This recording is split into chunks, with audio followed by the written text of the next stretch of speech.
Monday morning நேற்று போட்டிருந்த வீடியோவை பார்த்துட்டு ஒரு சிஸ்டர் வந்து எனக்கு நெத்திலி கருவாடு தான் தெரியும்னு கருவாடு பேர் எதனா உங்களுக்கு தெரிஞ்சால் சொல்லுங்கன்னு. எனக்கே அவ்வளோவும் தெரியாது. நான் எனக்கு தெரிஞ்சது மட்டும் நான் வந்து ஷேர் பண்ணுறேன். என்னென்னா ஃபஸ்ட்டு வந்து குஞ்சு கருவாடு, நெத்திலி கருவாடு, வாழைக்கருவாடு, பால் சுறா, அப்புறம் இறால்.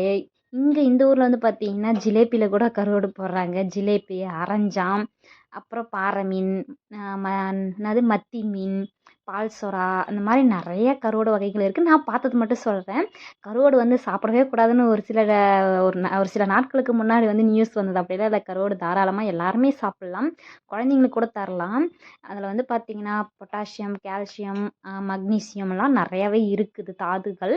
அது வந்து எலும்புகள், பல்லுக்கெல்லாம் ரொம்பவே நல்லது கருவாடு சாப்பிட்டா. என் பொண்ணெல்லாம் இந்த குட்டி கருவாடு அப்படியே பச்சையாகவே சாப்பிட ஒன்றும் ஆகாது, நல்லது தான் கருவாடு சாப்பிட்டா. அப்புறம் காலையில் எந்திரிச்சதுமே ஒரு சில வேலையெல்லாம் இருந்துச்சு, அதெல்லாம் முடிச்சுட்டு தண்ணி வந்தது. காலையில் என்னன்னு தெரியல, கொஞ்சம் செடிக்கு அப்படியே தண்ணி விட்டுட்டு சரி இன்றைக்கி முருங்கைக்கீரை கடையலாம் சொல்லிட்டு போயிட்டு முருங்கைக்கீரை தான் உடச்சிட்டு வந்தேன்.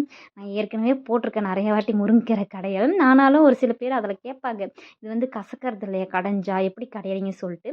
பருப்பில் பார்த்தீங்கன்னா கொஞ்சம் ஒரு 2 தக்காளி, காஞ்ச மிளகா இல்லைன்னா பச்சை மிளகா 4-5 போட்டு நல்லா பருப்பு வெந்ததுக்கப்புறமேட்டுக்கா உரி வச்சிருக்கிற கீரையை நம்ம அதில் போட்டு நல்லா வேக வச்சு எடுத்துக்கலாம். கீரையை வந்து ஃபுல்லாக காம்பெல்லாம் எடுத்துகிட்டு போகணும் அவசியம் இல்லை.